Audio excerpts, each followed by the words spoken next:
Café da manhã de hoje é com o Coronel Melli, que é do Instituto Socioambiental, é isso? É o Instituto de Segurança Socioambiental. Instituto de Segurança Socioambiental. Bom dia. Bom dia a você Tudo e bem? a todos que nos assistem. Tá legal.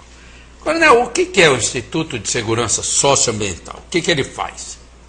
Bem, esse instituto ele foi criado em 2010. Tá novinho? Novinho, mas um instituto muito bem sucedido.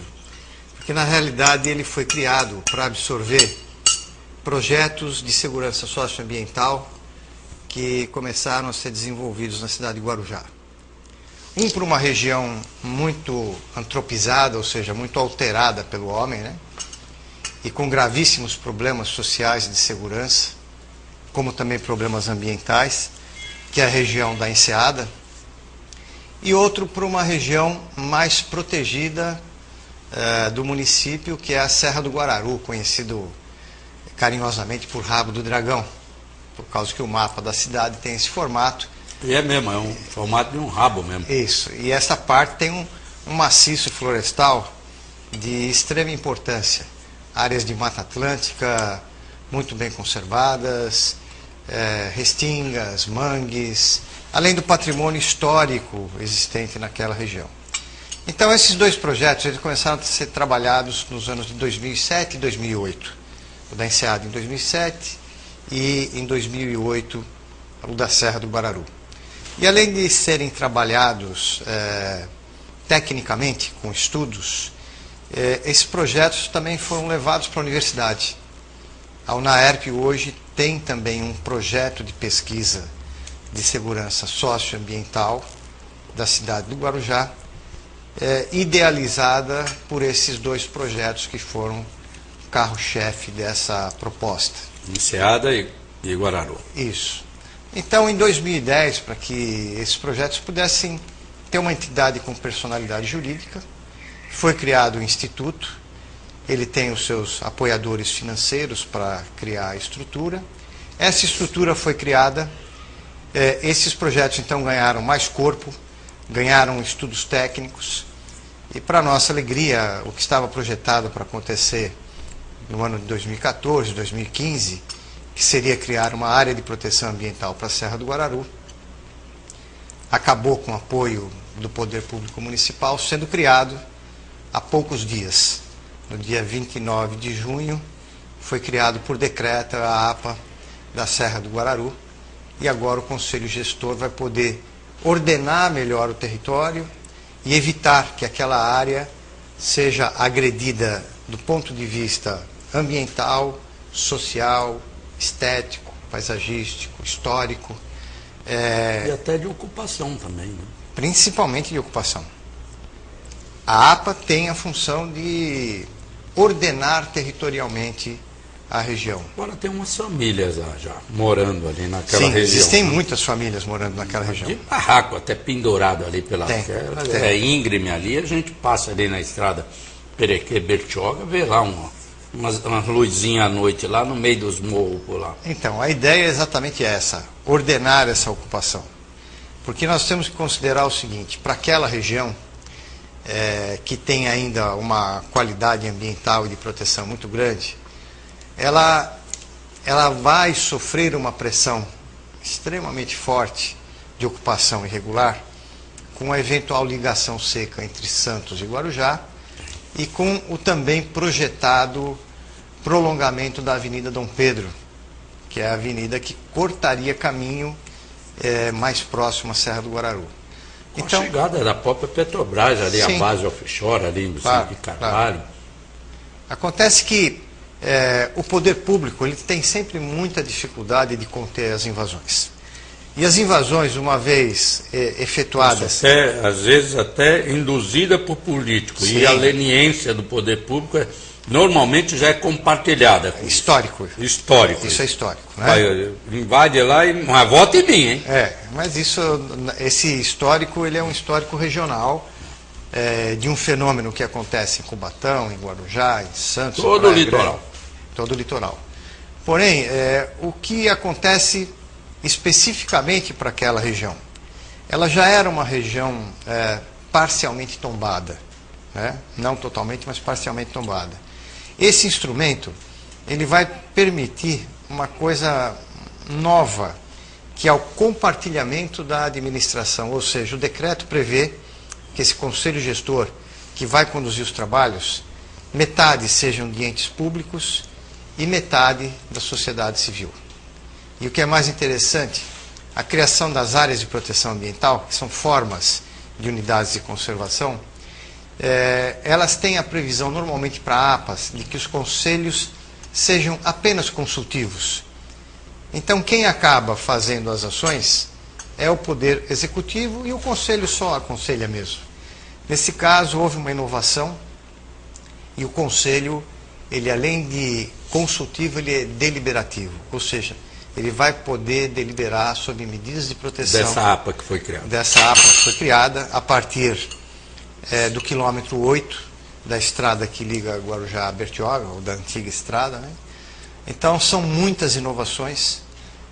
O Instituto teve a oportunidade de gerenciar esse processo todo, de fazer os estudos, fazer as audiências públicas, junto com os colaboradores e, evidentemente, o trabalho do poder público de entender e depois aprovar essa legislação, porque isso só cabe a ele. Acho que foi um presente para a cidade, um presente para a região, e nós podemos ter um modelo de gestão para ser repetido em muitos municípios. Coronel, deixa eu perguntar uma coisa. A gente já tem uma certa ocupação ali. Você vê ao longo da estrada Perequê-Bertioga, bem aqui mesmo, ao lado da ermida do Guaibê, uma construção feita aí, datada de 1550, uma coisa assim, por Martim Afonso de Souza. A gente vê casas construídas ali, comércios instalados ali. Não sei se dentro desse conselho gestor dessa APA, que essa faz parte dessa APA, tudo isso que eu estou lhe falando, esse sítio arqueológico também, a armação das baleias também que tem ali, existe o planejamento de remoção dessas famílias, colocá-las em uma outra área que não seja área de proteção ambiental? O que acontece é o seguinte, Zaidan, quando você cria uma área de proteção ambiental, ela não é aquela unidade de conservação de maior restrição. Como é um parque da Restinga, como é um parque da Restinga, por exemplo. No parque da Restinga, todo mundo que estiver lá dentro vai ter que, de uma forma ou de outra, acabar deixando a região. E o Estado indeniza isso aí. Uma APA, ela é uma unidade de conservação de manejo sustentável. Ou seja, num primeiro instante, ela não vai mexer na questão fundiária. Ela não vai retirar as pessoas, não terá esse poder. Mas ela terá sim o poder de, ao longo do tempo, remanejar essas pessoas de lugar ou dar regras extremamente restritivas de novas ocupações. Qual a preocupação de primeiro se criar congelar o que está? Sim. Qual a preocupação ao se criar uma APA? É exatamente que essa região saia de controle. E nós temos, com essa pressão de pré-sal, dos prolongamentos de avenidas, da própria expansão da cidade, essa era uma das áreas... O estaleiro novo que vai instalar, o Saipem, né? Saipem, entendeu? Então, essa era uma das áreas de maior risco de perda de controle. E com esse instrumento, nós poderemos ter um desenvolvimento mais adequado. Como você falou, mas e o que vai fazer com a loja de material de construção? O que vai fazer com aquelas ocupações que já foram perpetradas? Nós não podemos perder de vista que o Ministério Público já tem, há muitos anos, ações civis públicas para fazer a correção dessas ocupações. Inclusive, tem taxas lá? Foi elaborado alguns taxas? Existem taxas, inclusive, nós não podemos perder de vista que lá é uma região onde existem grandes empreendimentos náuticos e grandes empreendimentos imobiliários. Condomínios, né? Condomínios que terão que se adequar às regras mais rígidas que serão estabelecidas agora. Porque quando você cria uma área de proteção e cria um conselho, você paralelamente depois vai criar o plano de manejo, que é o seguinte: quais são as regras que aquela área vai poder ser utilizada. Eu acho que o mais importante nessa questão toda é exatamente ter tido a oportunidade de criar esse instrumento de proteção. Porque o mais difícil é criar esse instrumento. Por que hoje ainda existem ou existiam aquelas ocupações? Porque você não tinha um instrumento legal para coibir. Você não tinha uma forma de apenar ou de corrigir. O poder público municipal tem. Sim, ele tem. Não é uma área urbanizada ali, não existe um loteamento ali. Mas todas as áreas que são ocupadas irregularmente, elas contam exatamente com o quê? Com, às vezes, a falta de estrutura do poder público de fazer a fiscalização adequada. Concordância, né? Própria concordância. Então, o que nós verificamos, Aidan, é que é o seguinte: a possibilidade que foi dada à sociedade civil de trabalhar a criação dessa unidade foi muito importante. Esse é um trabalho de 4 anos e a previsão é que isso ainda demorasse muito para acontecer.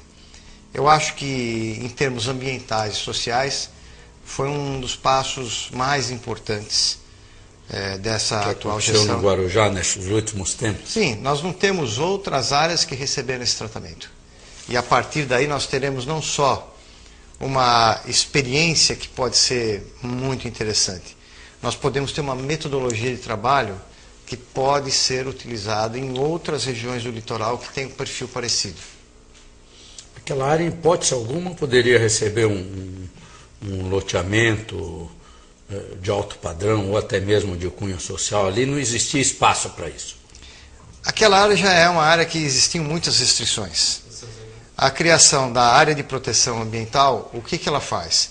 Ela aumenta as restrições, potencializa as que estão lá e passa a ter um efetivo controle sobre elas. Tá certo. A gente está falando ao vivo aqui com o Coronel Melli do Instituto de Segurança Socioambiental sobre a recente área criada no município de Guarujá, uma área de proteção ambiental, bem aqui em frente ao nosso Forte São João. A gente volta já no minuto. Liga para nós aí. Sei que o assunto não é polêmico, não tem esse negócio de política no meio, mas liga aí. O assunto é interessante.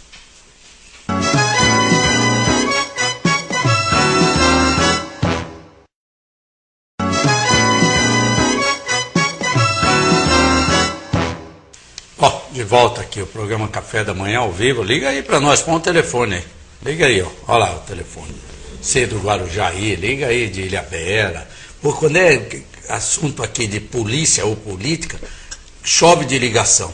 Esse assunto é bem mais interessante do que isso, cara. Não sei porquê, viu? Bom, Melli, o Instituto de Segurança Socioambiental, ele realiza projetos. Como é que ele é custeado assim? A pessoa, por exemplo, um empreendedor quer fazer um projeto, contrata um instituto. Como é que ele age nesse ponto? Bom, esse instituto ele nasceu dentro dessas duas grandes vertentes, desses dois projetos, né? Existe um instituto de São Paulo, que é um dos mantenedores, se chama Instituto Semeia, né? Ligado a pessoas da empresa Natura. E existem outros colaboradores do projeto da Enseada, ligados à Praia Grande Construções. Então, esses dois mantenedores foram os que deram o início da criação do Instituto, e hoje ele está se organizando nesses dois projetos, porque a ideia do Instituto não foi criar uma entidade grande para buscar recursos, para fazer projetos. Ele primeiro parte dos projetos, ou seja, primeiro se criaram os projetos para depois criar o Instituto, e agora que ele vem se consolidando de uma maneira melhor, ele poderá sim criar projetos na área de segurança social e ambiental. O que significa segurança socioambiental? Ela tem duas vertentes muito claras. Primeira, é a segurança do indivíduo, a segurança dos direitos do indivíduo, voltados à ótica de segurança pública, que protege o indivíduo como ser humano e protege o seu patrimônio. E da segurança ambiental, ou seja, o estado de equilíbrio entre os seres vivos e o ambiente, que é uma nova vertente hoje, se voltam na mesma ideia do Instituto. Ou seja, você, na segurança pública, você tem um instrumento para manter a ordem pública. E na segurança ambiental, para manter a ordem ambiental. Essa ordem ambiental que nós falamos não é apenas a proteção dos recursos naturais. Porque o meio ambiente ele não é só meio ambiente natural. Hoje as pessoas têm maior ou menor qualidade de vida também no meio ambiente urbano. Então, o Instituto de Segurança Socioambiental, as ações são direcionadas à integridade da pessoa humana e à integridade do ambiente que ele vive. É um conceito muito avançado, ainda difícil de ser entendido, mas esse trabalho que o Instituto vem fazendo, ele caminha também na direção de esclarecer as pessoas, porque se as pessoas estiverem esclarecidas, elas vão poder auxiliar na execução da segurança social e ambiental dela. Ou seja, quando a pessoa tem um problema de ordem pública, que falta segurança, ela chama a polícia, não é? Ela liga para o 190 e chama a polícia. E ela pode fazer isso até preventivamente. Então as pessoas precisam ser educadas também que proteger o seu ambiente é uma coisa que o poder público tem que fazer. Ela tem que chamar a polícia também. Da mesma forma como alguém chama a polícia se roubarem a sua televisão, por exemplo, ela tem que chamar a polícia quando alguém estiver fazendo um desmatamento, cortando árvores que também pertencem a ela. O patrimônio ambiental também pertence a ela. Hoje nós estamos vivendo aí o clima, ou ainda a ressaca, né, da Rio+20, que se falou de meio ambiente nesse país aqui constantemente, de sustentabilidade, só que nós temos que sair um pouco apenas do discurso filosófico e empreender verdadeiras ações. Quando alguém utiliza desse mecanismo para sua defesa social e ambiental, nós podemos ter sim uma compatibilidade de vida melhor, uma sustentabilidade melhor. Na sua opinião, o Brasil é um país que tem ainda em torno aí de 60% de sua área protegida. Tá? Pelo menos é esses números que a gente vê aí divulgados. Genericamente é isso mesmo. Incluindo da Amazônia até o Rio Grande do Sul, tá? Passando pelo Centro-Oeste, na totalidade do seu território. O Brasil é um país que conserva as suas matas dentro de uns limites aceitáveis, como se diria, porque o Brasil é um desmatador, mas a gente vê que tem aí mais de 60% de áreas protegidas. Qual a sua opinião a respeito disso? Ou é uma caça às bruxas dos países estrangeiros aqui com relação ao Brasil? O Brasil não pode fazer mais nada, porque nós já fizemos tudo. Uns dias desse, não foi nem esse ano, ano passado, eu estava conversando tenho uma boa amizade do senador Mozarildo Cavalcante, ele é médico de Roraima e é senador da República. E ele foi o relator daquela CPI das ONGs, há uns 4 anos atrás, CPI, que acabou não dando em nada, né? Mas ele identificou lá que de cada, um percentual assim, de cada 100 ONGs, 80 era picaretagem. Pegava dinheiro e desviava dinheiro, sabe? E 20 era mais ou menos. Dessas 20 sobravam as 2, 3. Sabe? Principalmente na região do Amazonas. Qual a sua opinião a respeito disso? O Brasil está dentro de uns limites, os países estrangeiros estão querendo que o Brasil não se desenvolva. Bom, Veda, vamos passar um pouquinho pela história para a gente poder entender esse processo.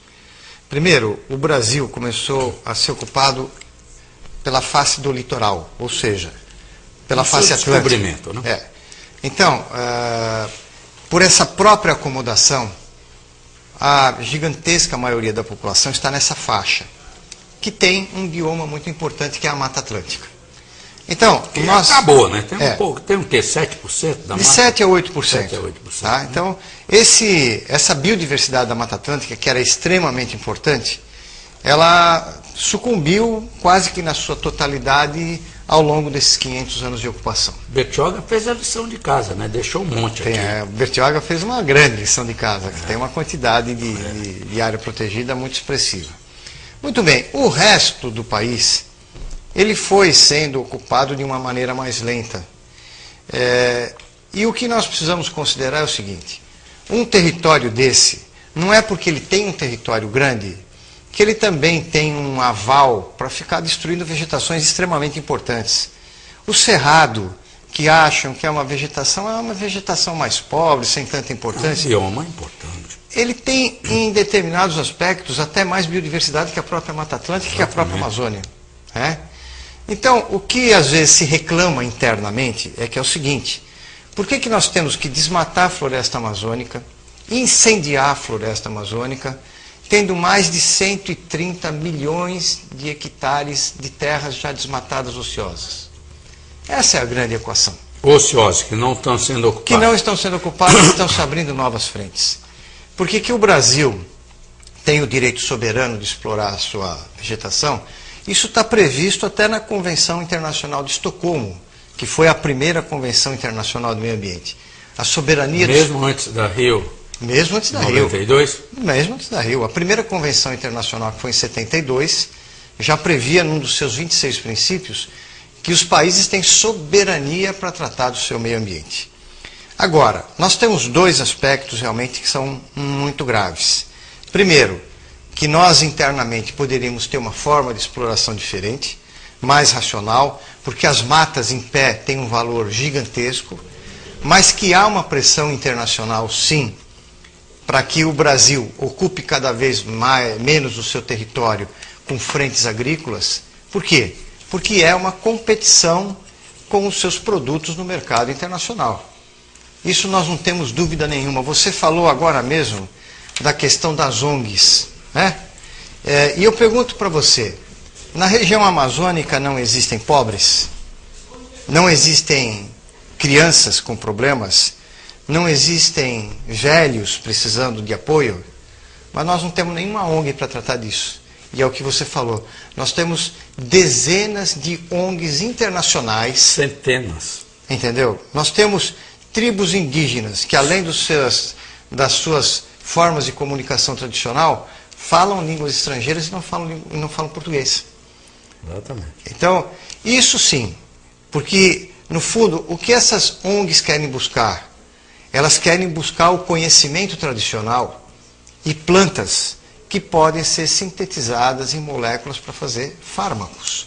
Então, há um interesse econômico, principalmente do mundo farmacêutico, de se buscar as essências brasileiras que são únicas. Biopirataria? A biopirataria. O Brasil teve que, há bem pouco tempo, ir para tribunais internacionais, porque o Japão conseguiu patentear moléculas do cupuaçu. Lá planta bastante, eu acho, né? Lá tem no Japão, entendeu? né? Ou seja, uma planta exclusiva, inclusive, da região norte brasileira, tinha sido patenteada pelo Japão, que não tem uma árvore sequer desse produto. Como é que se faz isso aqui? Levando de forma irregular e clandestina os produtos que são nossos. Então, tem que haver sim muita atenção para as organizações não governamentais, principalmente do exterior, que vêm aqui buscar as informações. O conhecimento tradicional é um conhecimento técnico altíssimo. Quando se fala assim, olha, estão levando uma cobra, uma aranha para o exterior, eles estão levando não só um bichinho para ver o que faz com eles, eles estão levando o veneno que pode trazer resposta a doenças, a solução de problemas que o mundo tem e que estão aqui no Brasil, que nós deveríamos guardar melhor. Então, há um problema, sim, de interesse econômico, porque o Brasil tem um território imenso e que pode fértil, né? E que pode agricultar o ano inteiro. É verdade. Nos países de clima temperado, você trabalha a agricultura só na metade do ano. No Brasil pode ser o ano inteiro. Então o Brasil é visto sim como um país que ameaça a economia em termos do seu poderio de produzir alimentos.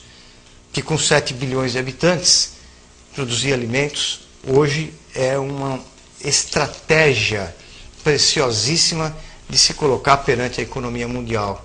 Porque você vê... Foi nisso que o Brasil ganhou importância, não no seu parque industrial. Não é seu parque. Imagina, sucateado.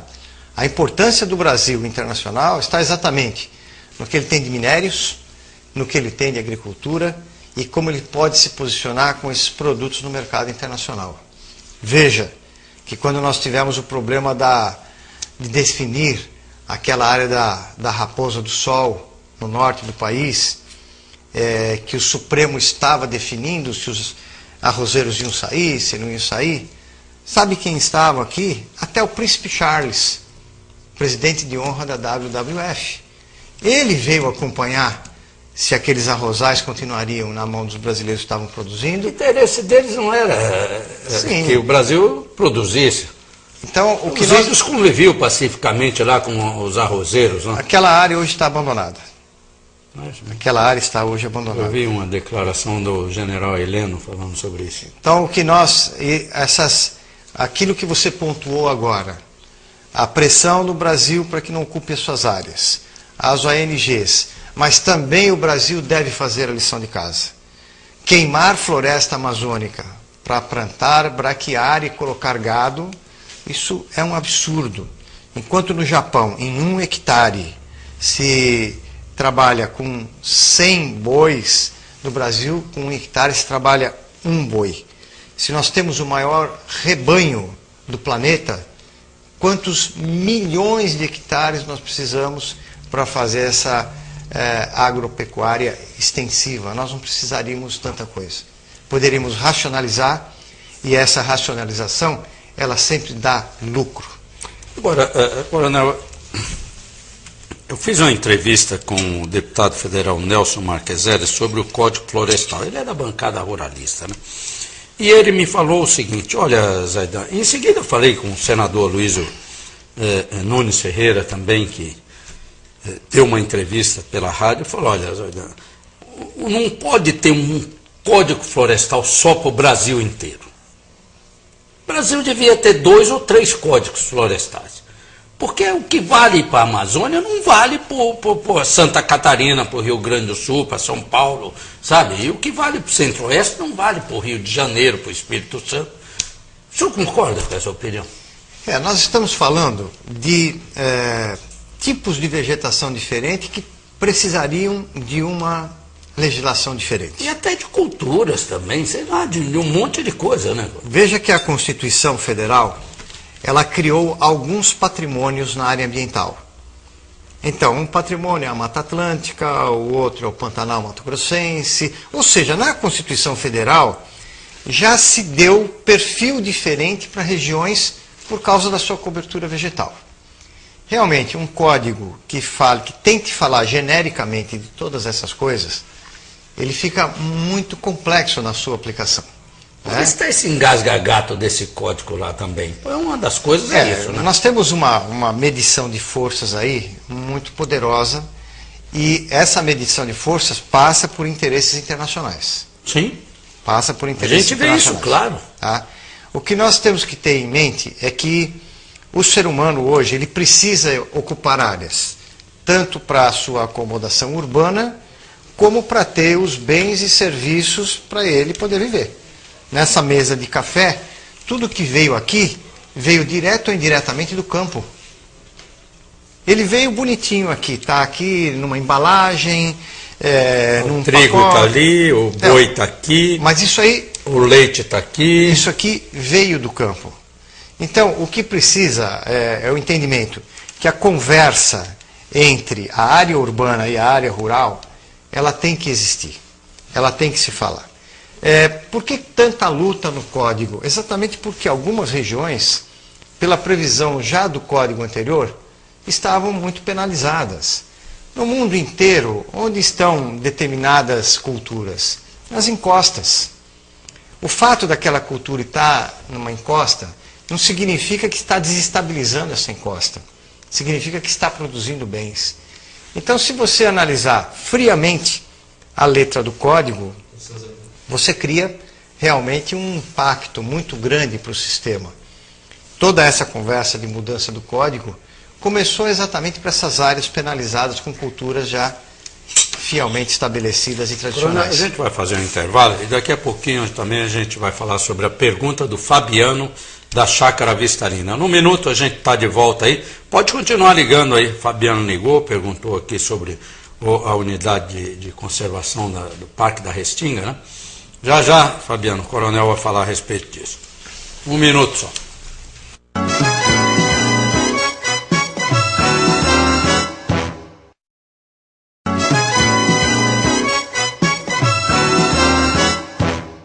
Voltando aqui, Coronel Mery foi comandante-geral da Polícia Ambiental, um dos maiores ambientalistas que eu conheço nesse Brasil. Não é eco-chato, não. É estudioso do sistema ambiental brasileiro, conhece, sabe bem do que está falando, conhece os biomas, deu palestras internacionais, foi para o Canadá e outros países. Quer dizer, sabe o que está falando. Não está falando besteira aqui. E nunca falou besteira desde que eu conheço o Mery. Sempre se posicionou bem. Só voltando um pouquinho no Código Florestal. Ele está lá, vai ser aprovado. O Brasil precisa ter um Código Florestal. Né? Está lá, aquele, como eu disse, aquele engasga-gato lá que não resolve aquilo. Aquela, é o nome da ministra do Meio Ambiente lá? Isabela Teixeira. Isabela Teixeira, aquele posicionamento radical dela, até parece que ela é financiada por algumas ONGs internacionais, me dá a impressão que quando ela fala, tá injetando dinheiro ali, viu? Não estou afirmando, mas é essa impressão que ela dá, né? Que alguém tá financiando o posicionamento dela. Acho que ela está legislando para alguns países estrangeiros, não para o Brasil.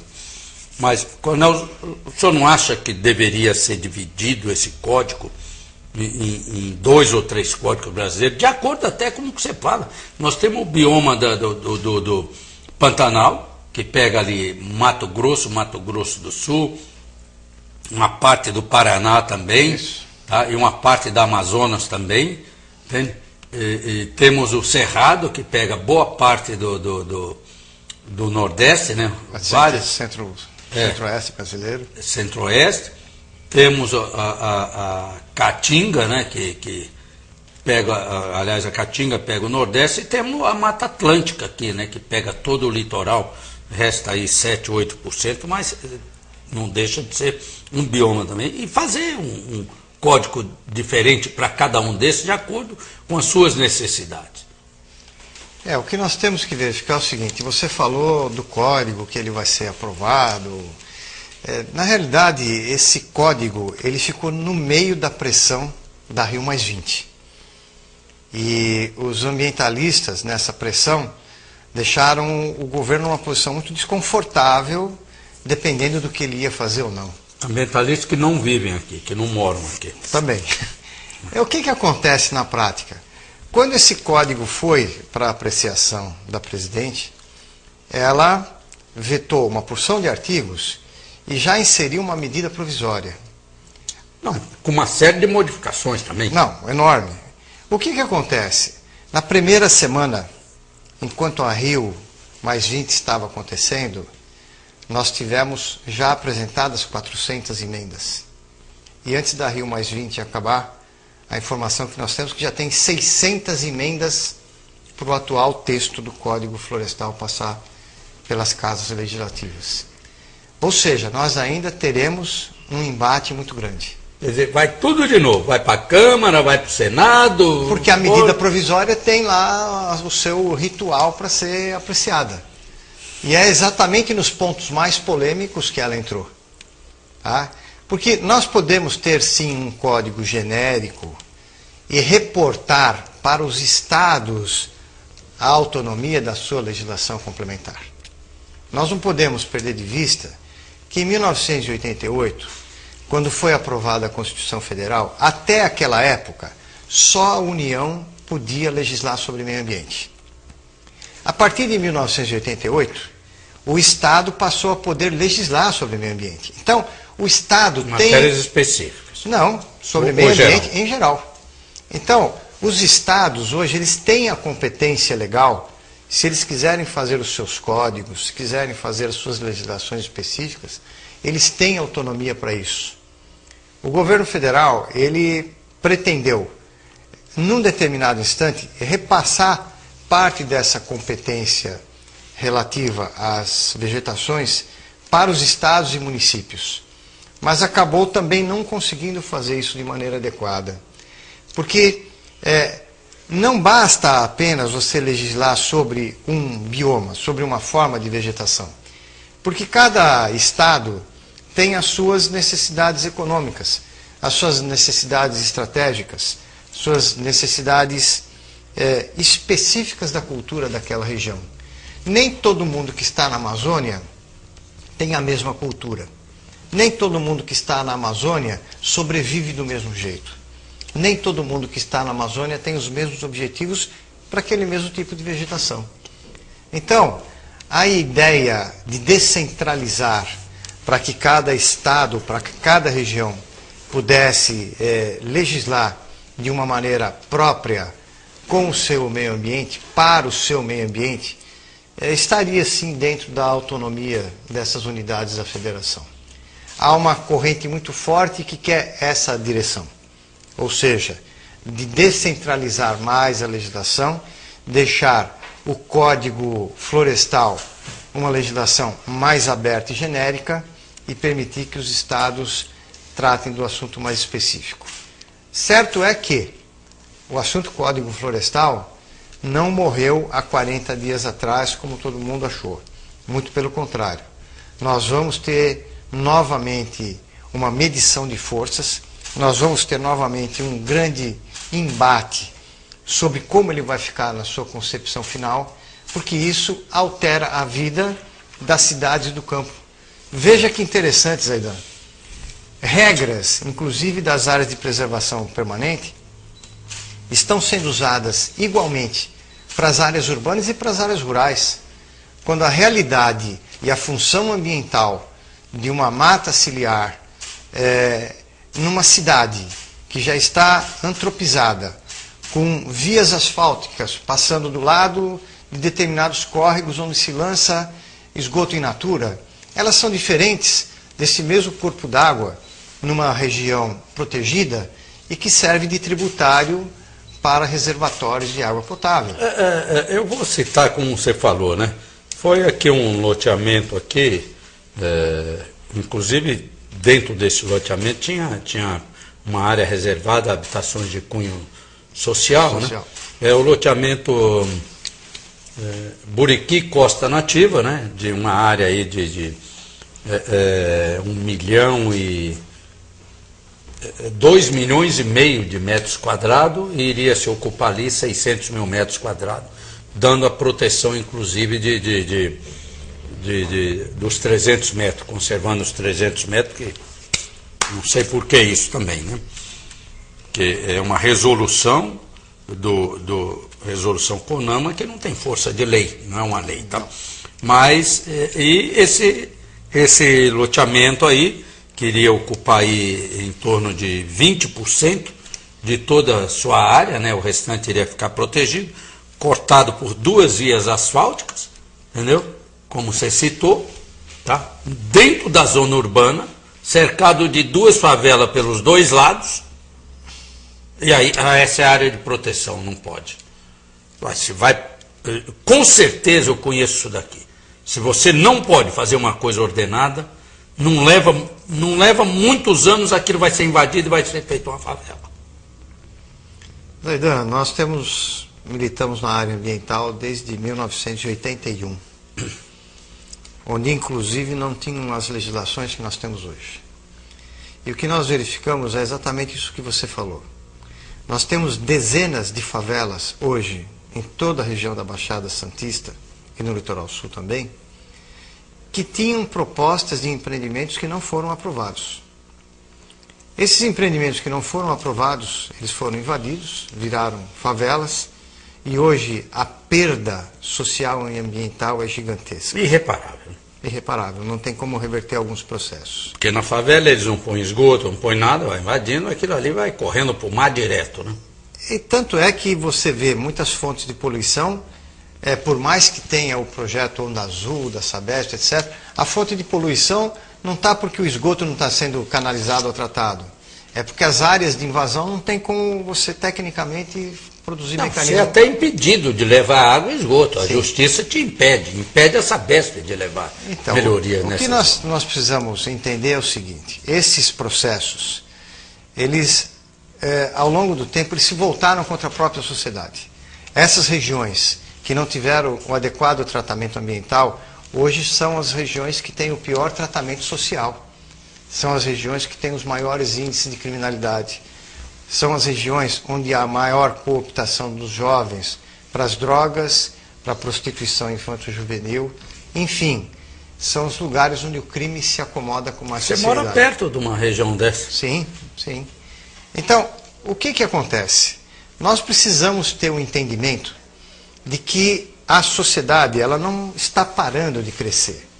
E também as exigências hoje para você fazer um parcelamento do solo são tão grandes, são tão agudas, que não é possível hoje você ter um parcelamento de solo popular.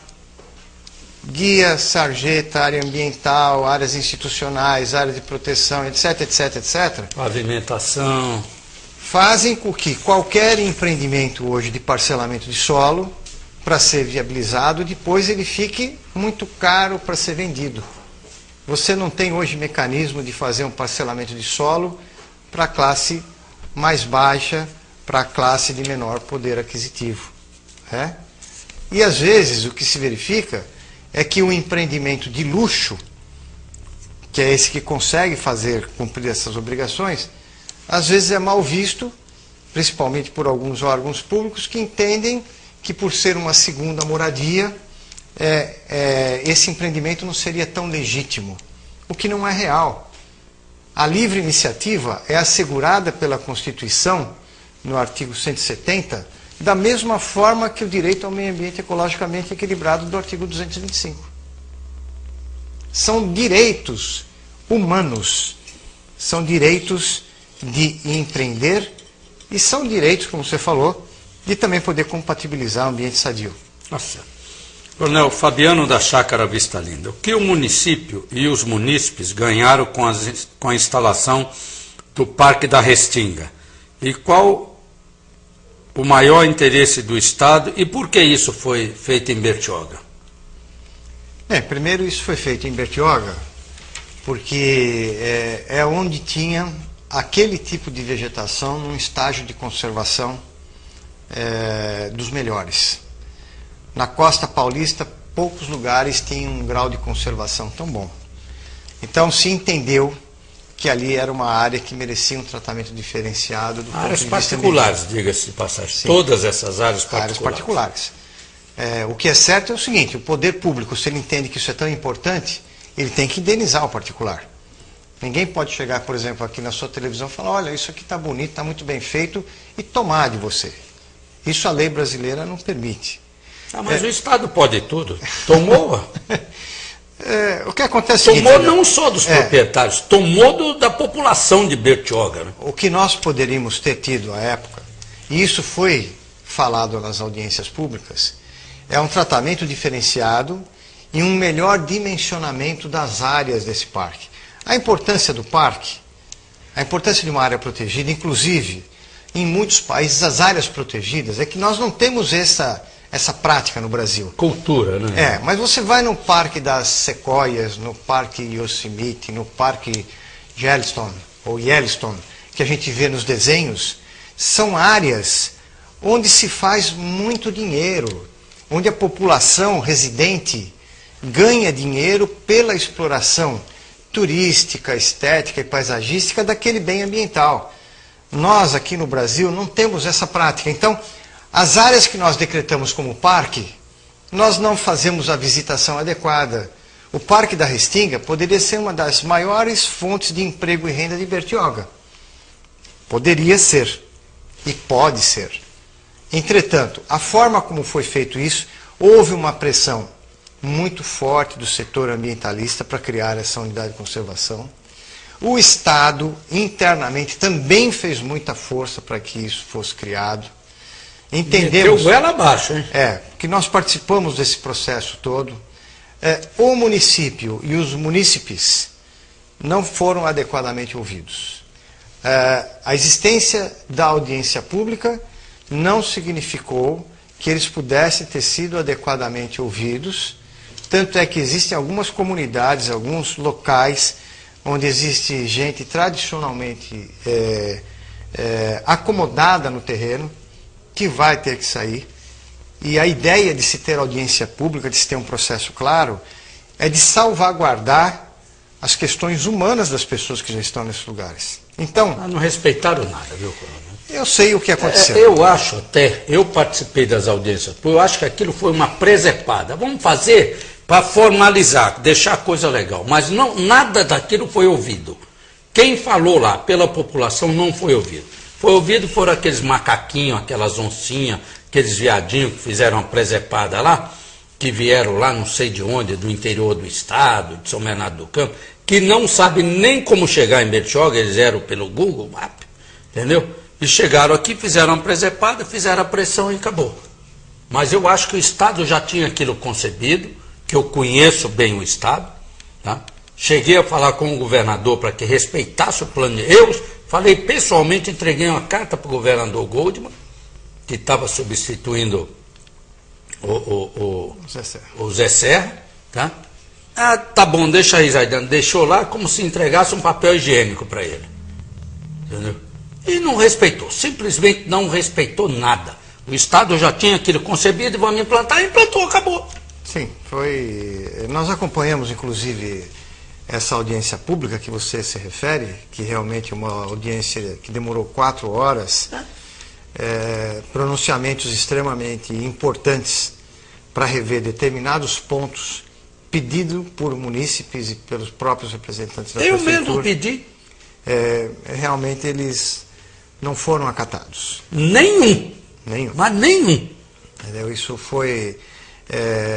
e há a orientação e a regra para se criar uma unidade de conservação dessa, é ouvir todas essas comunidades, essas pessoas, porque o que acontece? Criar uma unidade de conservação, de proteção integral, que é muito rígida, que cria muito impacto. Como é o Parque da Restinga? Como é o Parque da Restinga. Para criar, é só cumprir o ritual e criar. Mas depois, para implantar, quem arca agora com o problema social do Parque da Restinga? Vai fazer 2 anos que foi criado dia 29 de dezembro de 2010, tá? Então vai fazer 2 anos agora e nada foi feito, nem se instalou, tá, o plano de manejo. Ainda se discute, quem sabe daqui 2 anos surja o plano de manejo. Tá? Não tem um guarda para fiscalizar, usa-se a polícia, a guarda ambiental do município e a polícia ambiental quando vem, entendeu? E aí está a área sendo invadida dentro do parque. O risco é muito alto.